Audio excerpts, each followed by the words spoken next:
When the clock strikes midnight, the murmurs begin. But this isn't just another spooky story time. It's a bone-chilling blend of shadowy fiction, disturbing true crime, eerie legends, and interviews that just might haunt you. From cursed hallways to the darkest corners of the human psyche, nothing is off the table. And if our voices have found you, it may already be too late. New episodes drop each week. Follow Murmurs at midnight and invite the darkness in.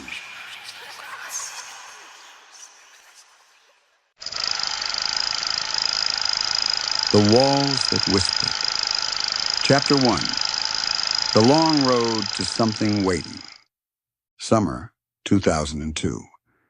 The Harpers departed central Illinois just as dawn stretched itself across the horizon, yawning into the sky like an old man rising from slumber. Their 1,000-acre soybean farm lay cloaked in a soft shroud of morning fog, the earth dark and fertile beneath it, breathing, reluctant to let go. John Harper, age 48 and as solid as the soil he tilled, loaded the last suitcase into the back of the Suburban. His hands bore the testimony of decades, calloused, scarred, steady. He moved with the patience of a man who never rushed a breath in his life. Ann Harper, her sunglasses pushed back into her chestnut hair, offered him a smile that was half relief and half anticipation. A sharp-eyed real estate broker who could close a deal before the ink dried, she exuded calm authority. Yet today she radiated something gentler, and unburdening perhaps. No clients, no contracts, no calls. In the back seat, 16-year-old Clara sat curled with her sketchbook open, her long legs folded like a stork in mid-landing. She rarely spoke when she didn't need to, but her eyes missed nothing. Her pencil moved with quiet fervor, capturing barns, low-hanging clouds, and derelict corn cribs with almost reverent detail. Next to her, 12-year-old Ben had sunk into his hoodie, earbuds jammed tight, nodding along to some ghost hunting podcast he'd discovered during their last road trip. He was deep in his own world, where spectral lore and half-told horror stories reigned supreme. John tapped the GPS with a finger that once knew the blisters of war and now bore the quiet aches of farming life. 6 hours out of the ghost zone, he said, smirking at Anne. Still sure you want this? Anne glanced at him over the rim of her sunglasses. It's far too late for second thoughts, John Harper. The drive south. The miles began to fall away behind them, slowly unraveling. The flat, fertile plains of Illinois gave way to the hunched shadows of the Ozarks. Towns passed by like pages from a forgotten catalog, faded signage from the Clinton years, shuttered grocery stores that doubled as post offices, and gas pumps so old they looked museum-bound. As they climbed into the hills, the air grew cooler and heavier. Sunlight filtered through the trees in golden shafts, dancing lazily over the windshield. Clara gazed out with the focused intensity of an artist mid-idea, watching the terrain grow wild and unfamiliar. Ben was the first to see it, a rusted, ivy-swallowed sign leaning slightly to one side. Welcome to Eureka Springs, nestled in the Ozarks. Since 1879. Anne leaned forward, as if by proximity she could make it more real. There it is, she whispered. Up ahead, high on a bluff like something pulled from a Victorian novel, stood the Crescent Hotel. Stone turrets clawed into the sky. Ivy clung to the granite walls like veins on old skin. The building didn't sit on the hill, it ruled it. Arrival. The tires crunched as they pulled beneath the porte-cochere. Gravel gave way to shadow as a valet stepped forward, his uniform crisp and his smile worn in. John, ever wary of being waited upon, gave a nod instead of a protest, a rare concession to formality. Inside, the hotel's lobby glowed like amber caught in time. Heavy beams arched overhead. The scent was thick with polish, old pages, and something faintly floral, a perfume laid over dust. "Welcome to the Crescent Hotel," intoned the desk clerk. Her eyes were pale, her voice like the hush of twilight. "Rooms 414 and 415. Here are your brass keys. We find they suit the place better than plastic." John and Anne exchanged the kind of glance only long-married couples could interpret. "We've crossed into something else." Clara stepped closer to the desk, eyes curious. "Has anyone ever died here?" The clerk's smile didn't waver, but her voice dipped low. "Only the ones who never left." Ben's eyes lit up. "The rooms." Their footsteps disappeared into the crimson-carpeted hallway, muffled and absorbed by age. Faded portraits lined the walls, Victorian faces that watched without blinking, some with expressions that seemed aware of being observed. Rooms 414 and 415 greeted them with tall windows, antique furniture, and a draft that whispered through lace curtains as if the room itself were sighing. The radiator gave a sudden, sharp rap like a knock from within. Anne ran her hand across the coverlet, her fingers lifting dust no cleaning crew had quite managed. Clara was already sketching, the chandelier to be precise. It swayed ever so slightly, with no discernible wind. Ben dropped his backpack and was off before anyone could speak. "I'm fine in the morgue," he hollered, vanishing down the hall. Exploration. Clara followed, slower, more cautiously. The hotel unfolded like a map drawn in a dream. Hallways that narrowed unexpectedly, staircases that curved into nowhere. Ben found his way to a door marked Dr. Baker's Morgue, authorized tours only. He pressed his ear to the wood. Inside, something shifted. Clara, meanwhile, wandered into a parlor empty of guests. A piano sat in the corner, its keys untouched. Still, she heard a note ring out, clear and solitary. Backing out, she stumbled over footprints in the dust, child-sized, going nowhere. Near the old service entrance, she paused. A man stood in the garden path, wearing faded coveralls and walking with a limp. His beard was short, gray, his skin weather-beaten. The patch on his chest read simply, Grady. He tipped an invisible hat to her and vanished between the hedges. Upstairs. Anne, standing before an antique vanity, caught her reflection. But for one breathless moment, something else stood behind her. A flicker, a shadow. Then it was gone. John unpacked with his usual precision, boots and bags arranged like a soldier preparing a post. Yet he paused, uneasy. There was something in the walls, a pulse, a breath. As night came, the crescent exhaled, and something beneath it began to stir. Chapter 2. The Hollow Below. Beneath the clatter of luggage wheels and the cheerful murmur of tourists, below the antique lobby with its smiling clerks and clinking teacups, the Crescent Hotel harbored a world not meant for daylight. Grady March lived there, in the silence, in the heatless dark, where no morning ever arrived. He moved like breath between forgotten stairwells and mechanical bowels, past bolted doors the average guest never saw. His steps made no sound, his breath shallow and patient. To the hotel staff, he was maintenance. To the structure itself, he was something closer to caretaker and witness. By day, he replaced burnt-out bulbs, lubricated moaning hinges, and coaxed rusted pipes back into reluctant service. But when shadows fell, and most visitors leaned into laughter and Chardonnay, Grady went deeper, into the quiet. No one ever asked where he slept. The dwelling.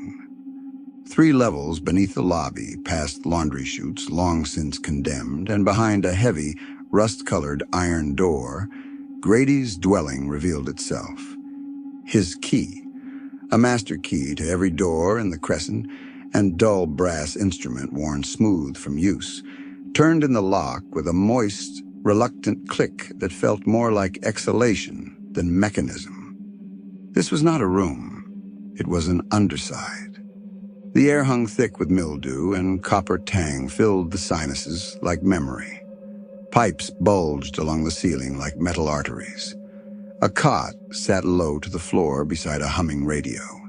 Nearby, a warped bench held his tools, not merely implements of repair, but relics of some unspoken rite. A claw hammer, its wooden grip dark with stains, pliers worn smooth, a hacksaw sharpened with obsessive precision. Each evening he polished them, one by one, like a man lighting candles in a chapel no one remembered. The Watcher. Above, life drifted along. Dinner service in the crystal dining room, hallway laughter, another photograph taken in front of the velvet drapes. But Grady watched the building's bones. He observed Ben peering at morgue doors. He saw Clara sketching shadows that had no source. He noted a woman startled from her bath, and a father who froze with one hand resting on the plaster wall, listening. Yes, Grady murmured, alone with the boiler's low growl. The house sees them now. The nightmares. Sleep never came easily, not for a man like him. When it did, it arrived in pieces, torn from some cruel dream world, stitched from memory and invention alike. Fluorescent lights buzzed overhead. Gurneys scraped linoleum like chalk on slate. Somewhere always a door clicked shut. And he was never alone. Dr. Baker waited there, always in that ridiculous lavender suit, always with that waxy grin, a gleaming syringe poised for intrusion. Grady had never met the man in life, only in the dreams, and in those Baker's eyes were endless. Grady would bolt upright, chest slick with sweat, knuckles raw from gripping the cot frame. The nightmare didn't leave when he woke. It hung just behind the veil of waking, a half-whisper, a shadow that stayed too long. The ritual. Every night, before returning to his route, Grady climbed a narrow wooden ladder that groaned beneath his weight. It led to the attic, a place stiff with dry air and time. There, lined neatly along an old shelf, stood jars, clear glass filled with formaldehyde, and inside, fragments of people. Hair, teeth, bone shavings, and flesh that refused to rot. He whispered to them, his voice low and reverent. You saw. You remember. The Omen. On the Harpers' third night at the Crescent, Grady lingered by the laundry chute, just outside room 414. He heard it then. Soft steps overhead. A wooden chair scraping floor. A child's voice. Talking, but one-sided. Then silence, not absence of sound, but something denser. A hush that felt alive. Grady gripped the banister. The house knows, he said aloud, barely louder than breath, and it's hungry. Chapter 3. Something in the Walls. On the third night, a stillness settled over Eureka Springs like frost. The trees outside stood perfectly motionless beneath the pale wash of moonlight, their leaves holding their breath. Even the mountains seemed hushed, as though waiting. Inside room 414, the air grew thick, too warm for the season. Ann Harper lit a lavender candle and drew herself a bath in the clawfoot tub, hoping to ease the ache in her shoulders and quiet the noise in her mind. John had grown strangely quiet. Clara's sketches now seemed to look back at her, and Ben had begun referring to the hotel's hallways as ghost veins. The bath was meant to be sanctuary. But the Crescent had no intention of letting her rest. Anne's bath. It began with a whisper of sound, a barely audible creak that Anne dismissed as old plumbing. She closed her eyes. Then the candle flared unexpectedly, its flame stretching tall and narrow. When she looked again, the bathroom door stood open, though she had shut it minutes earlier. Steam thickened, clinging to her skin like gauze, yet the mirror cleared, not fogged, but wiped clean from the inside, as though someone had reached through it. Anne froze. In the mirror, not her reflection, but a woman with hollow eyes, lips darkened as if sewn shut, skin the color of candle wax. The figure tilted its head slowly, soundlessly. Then it vanished. The door slammed open with explosive force.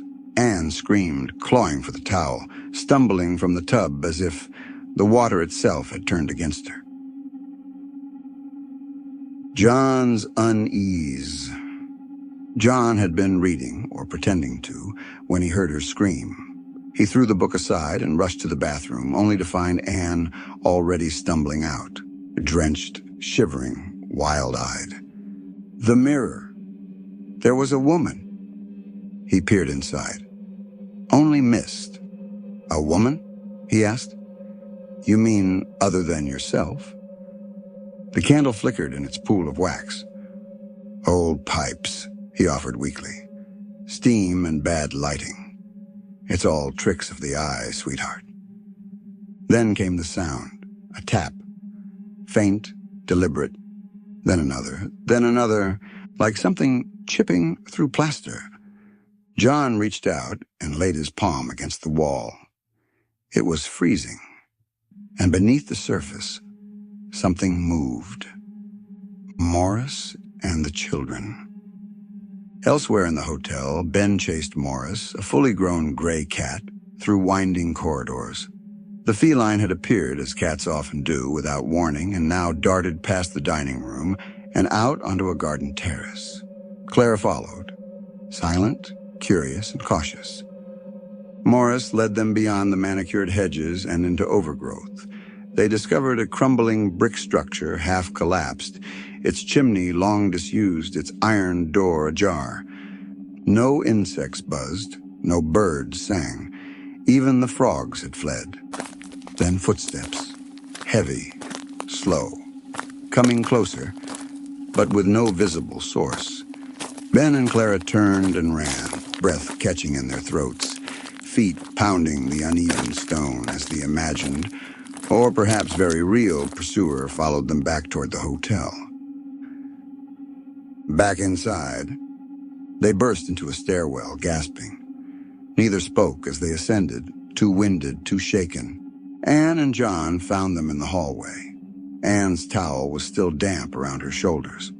Her eyes darted between her children. Hey, what happened? Ben stammered.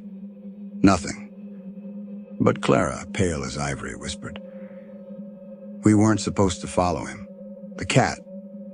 John looked out the nearby window. Two eyes glowed from the hedges below. Just watching, just waiting. Chapter 4. The Watchful Eye. Dawn crept into Eureka Springs like cold syrup poured slowly across stone, gilding the hills and rooftops in a golden glaze. Rain from the night before shimmered on brick streets, flower boxes filled with petunias and begonias, bright and oblivious. Birds chirped again as if the night had meant nothing, as if the shadows didn't whisper, as if mirrors didn't lie. But inside the Crescent Hotel, the Harpers remembered. Downtown Eureka Springs. Anne insisted they get out, breathe fresh air, and walk beneath the open sky. The family descended Spring Street, its storefronts painted in cheerful defiance of the mountain mist. Shops hawked geodes, hand-blown glass, and locally churned soaps. A palm reader on a corner beckoned Clara inside. Your aura isn't quiet, she said, touching Clara's wrist. Clara, nonplussed, withdrew her hands and murmured, Thanks. Anne found a turquoise necklace in a boutique window, its stones set in old silver, etched with what looked like native symbols. She bought it on impulse. John, always partial to nostalgia, bought taffy from a jar behind a 1940s register. They wandered into the local museum, small, dim, and dusty. Photos of 19th century settlers hung beside yellowed newspaper clippings. Clara paused before one. "That man," she whispered. "I've seen him." "Where?" Anne asked, looking around. "In my dreams," Clara replied. Ben lingered behind them, unusually quiet. "Was there ever a war here?" he asked, barely audible. Anne's throat tightened. "Not a battlefield," she said softly. "But that doesn't mean it was peaceful."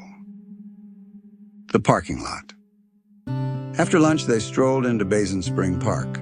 Street musicians played acoustic guitars for tips. Pigeons cooed near the fountains. For a moment, the world behaved. Then Ben froze. He saw Grady standing by a rust-colored pickup truck, axe slung over his shoulder, coveralls stained with something dark, watching them. "Mom," Ben hissed. Anne turned. Nothing. The lot was empty. No figure. No truck. Ben's hands curled into fists. "No one believes me," he muttered.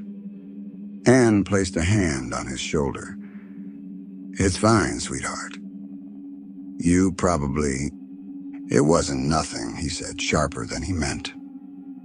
John said nothing. Clara looked back toward the trees. The lot remained empty, yet still it felt observed.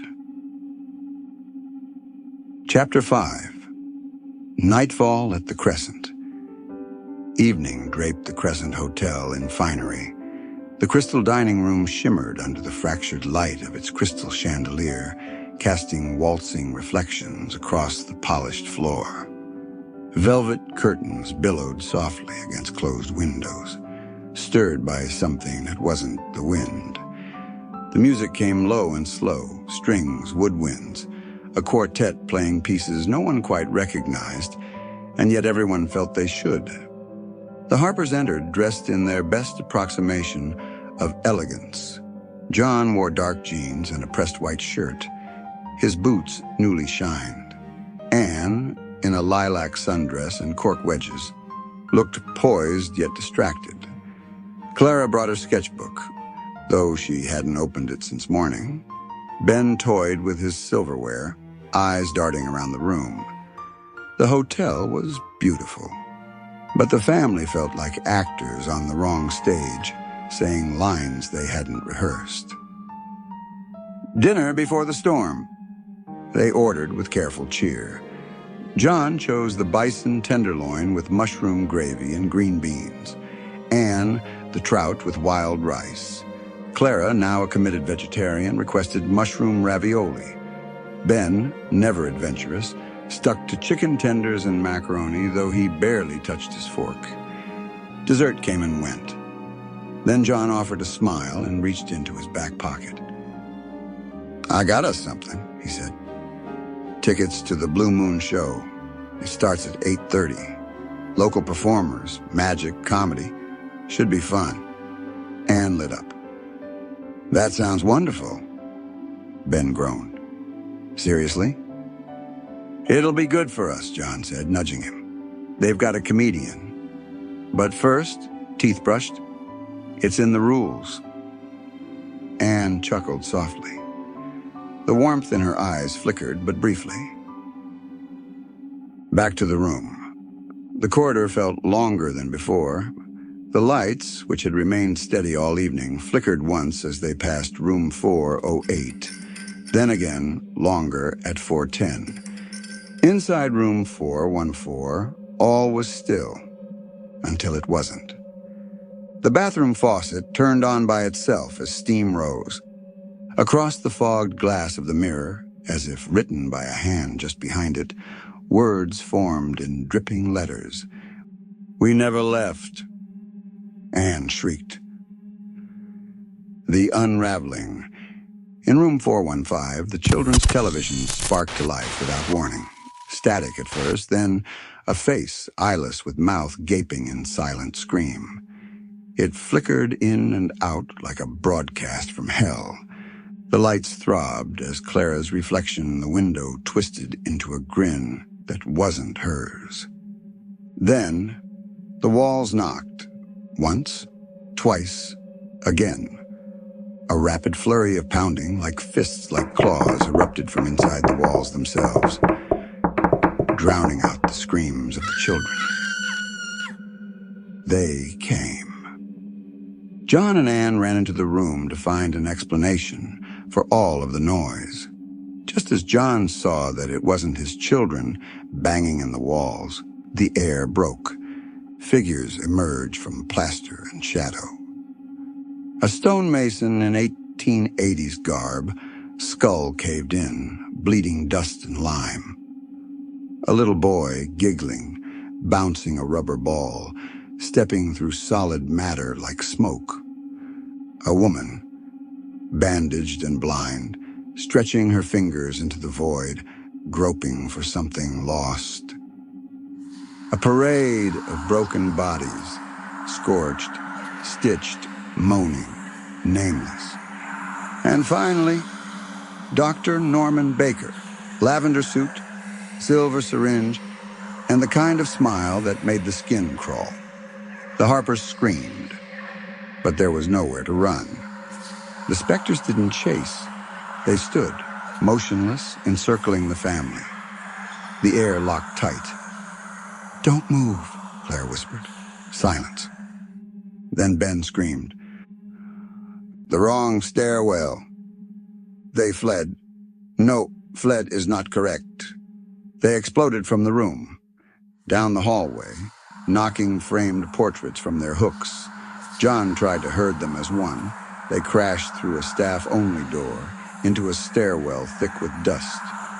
Yet the shadows followed. The Harpers rushed downward, 2 steps, 3, sometimes 4 at a time. The air warped, the walls twisted, and light bent as the specters continued swirling and encircling the family inside the old stairwell. Then a hand grabbed John's wrist. Strong, human. A whisper, "Come on, in here." Grady. The descent to Grady's domain. He yanked open a hatch. The family tumbled inside into a tunnel, damp and narrow, lit by a flickering bulb strung from rusted wires. The ghost did not follow. Anne trembled. John reached for a hammer from a nearby bench, placing himself between danger and his family. Ben clung to his mother. Grady stood calmly, breathing deeply. "I won't harm you," he said. "But them, they might." The caretaker's confession. He gestured to a battered table. "My name's Grady March. I've worked here a decade. Basement crew, only crew. I'm the maintenance man and groundskeeper." John noticed a shadow box on a shelf. Medals, a photograph of U.S. soldiers. "Iraq?" he asked. "Gulf War. 90 to 91, Grady nodded. "Then VA hospitals.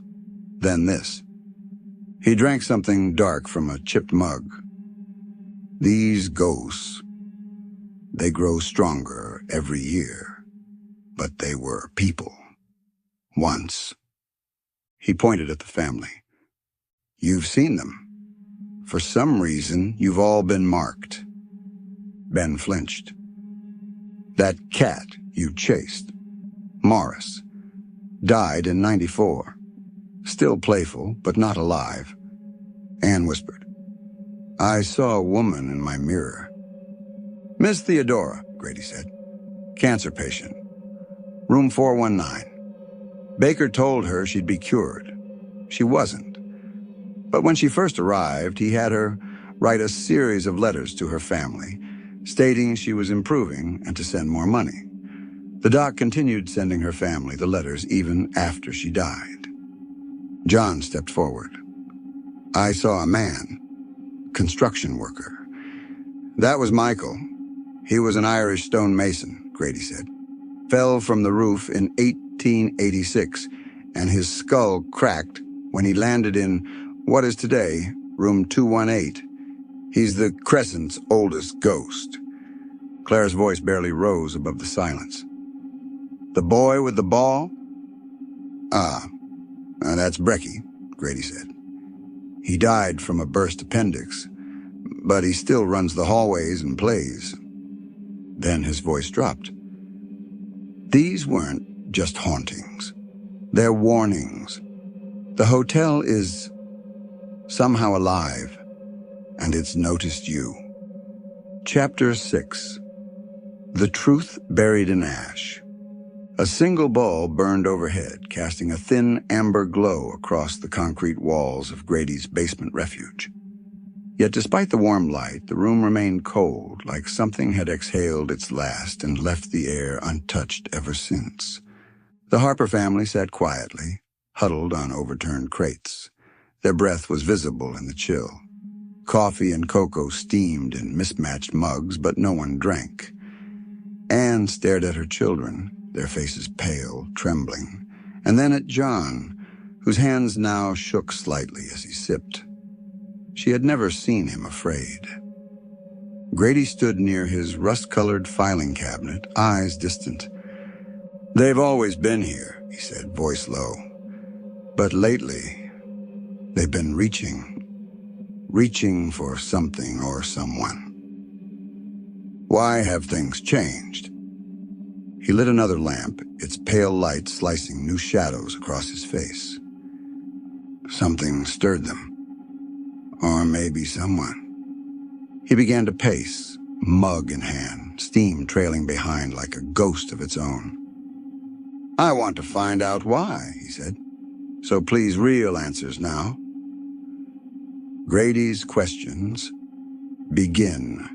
He turned to them, scanning each face. Did you bring anything old? Heirlooms, antiques? Something picked up off the road? Estate junk? Cemetery pebbles? John shook his head firmly. No, just clothes, snacks, my boots, and brought a few books, Clara's sketch pad, Ben's headphones. Anne hesitated.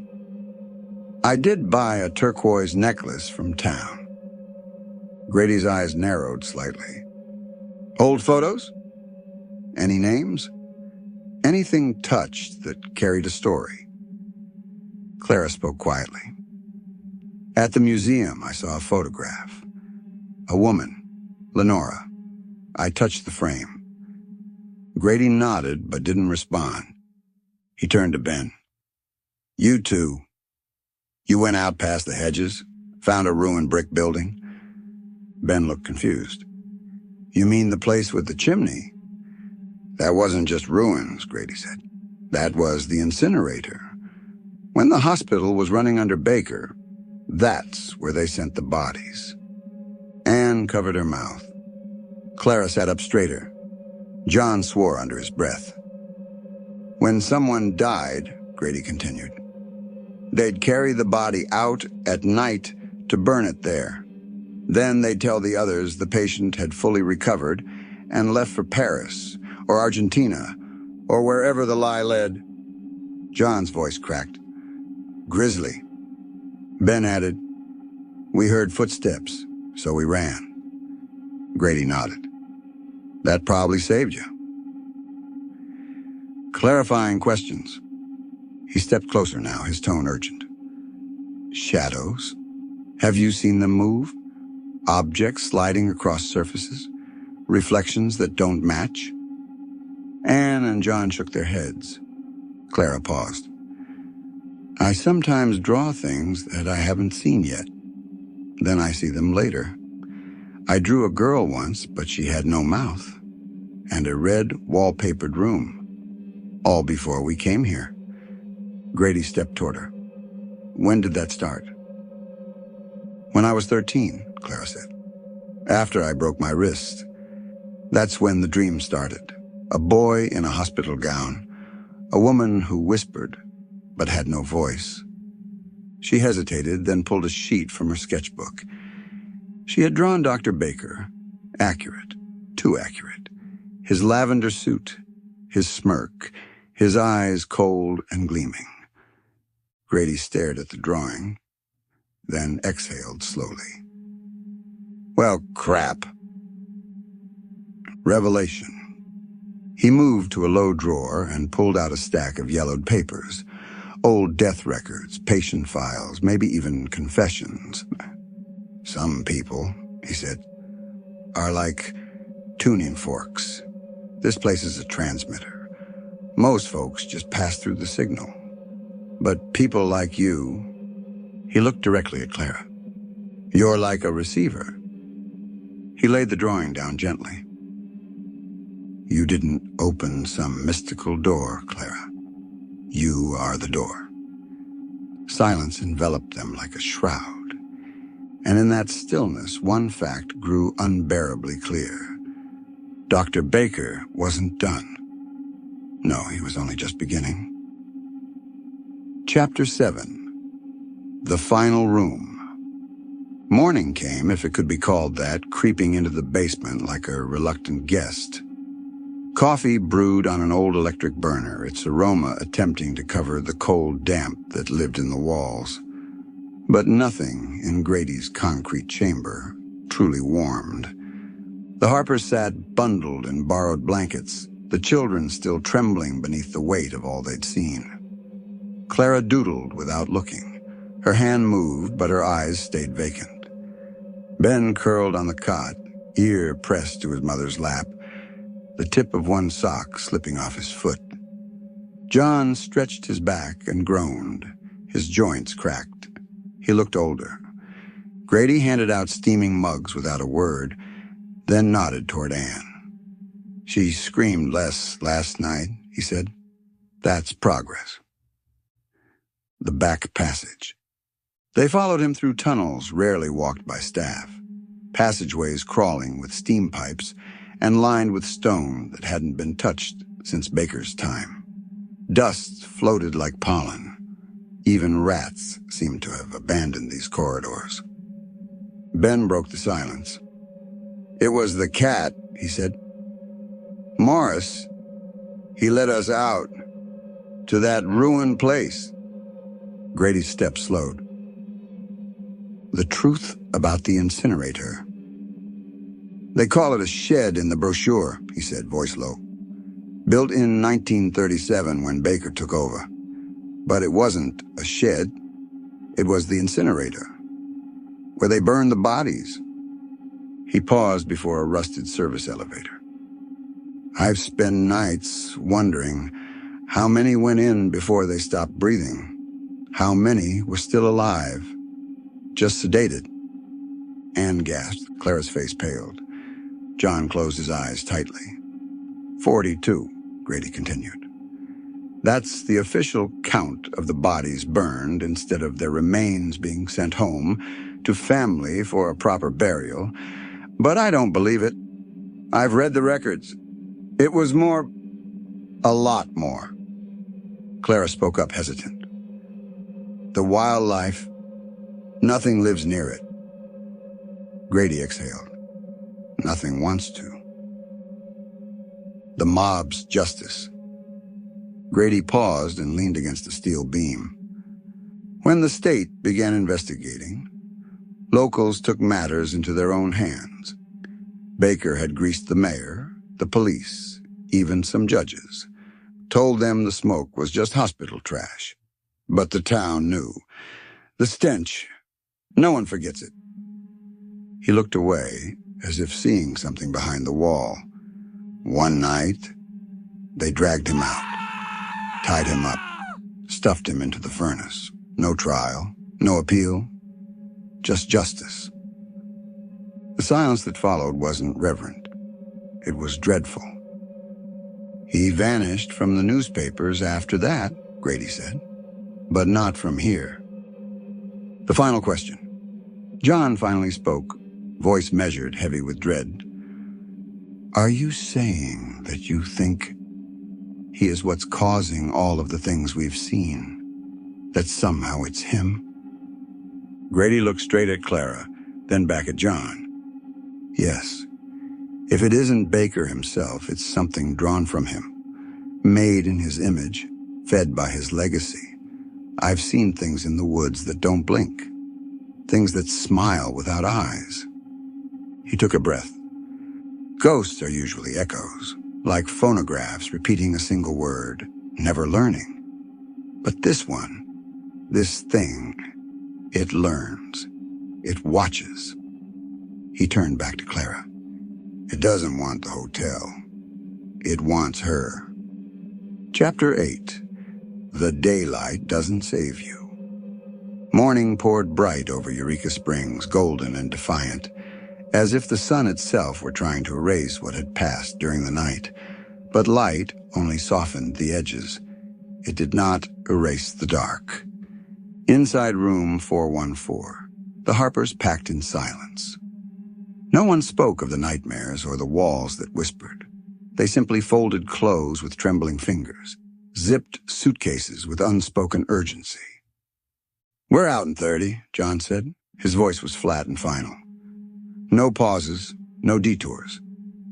Anne checked her phone. Strange, no signal.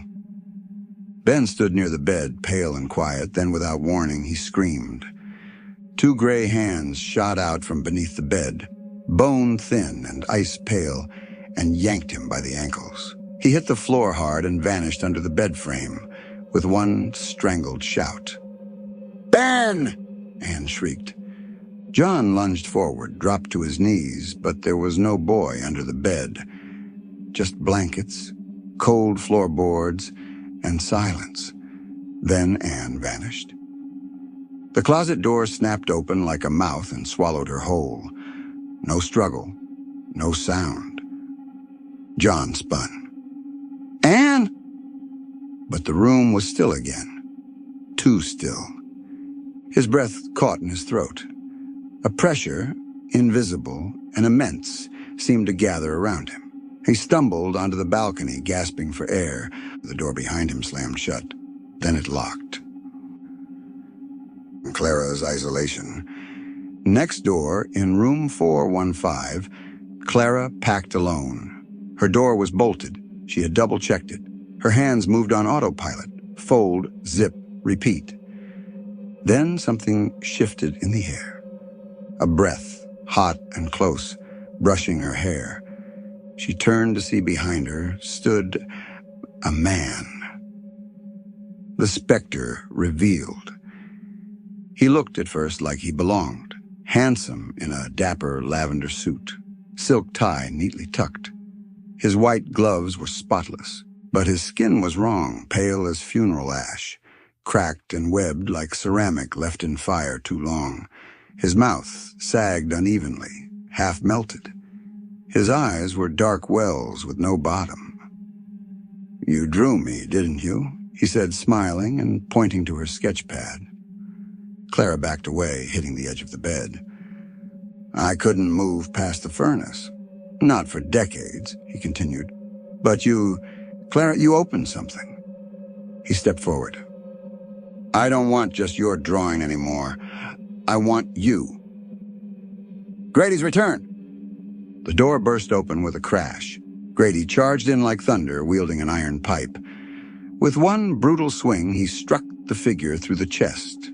There was no scream, only a ripple of thought, of rage and violation, that filled the room like feedback. The figure shuddered, then dissolved, cinders rising from a dying fire, fading into the ceiling. Clara dropped her sketchbook. For the first time in days, her hands were empty. Grady scattered rock salt across the floor, the walls, the air. The salt hissed like it was burning something invisible. The family reunited. Anne exploded from the closet, breathless and wild-eyed. "Where are the kids?"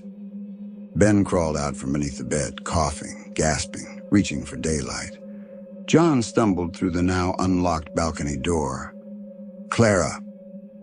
Then the three of them rushed from room 414 into room 415. For a moment, they stood together in silence, not speaking, only holding on, breathing and thankful to be alive. They turned toward Grady, wide-eyed and inquisitively, expressions uncomprehending.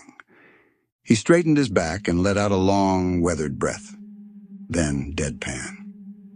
I watched a lot of Supernatural. Sam and Dean. Good guys. They blinked at him, stunned. He grinned, crooked and tired. Chapter 9. Ashes That Whisper. They left before sunrise, long before the Crescent stirred to life again. The Suburban's tires crunched over gravel, softened by morning dew, the vehicle gliding past the darkened stone turrets and curtained windows without pause. No one spoke. Ben dozed in the back seat, earbuds in place, though no music played, just white noise, faint and constant like static in a storm. Anne and John sat up front, holding hands in silence, speaking in glances, not words. Clara stared at her sketchbook, closed now, the spine wrapped with a rubber band. She pressed one hand against it, as though afraid it might open on its own.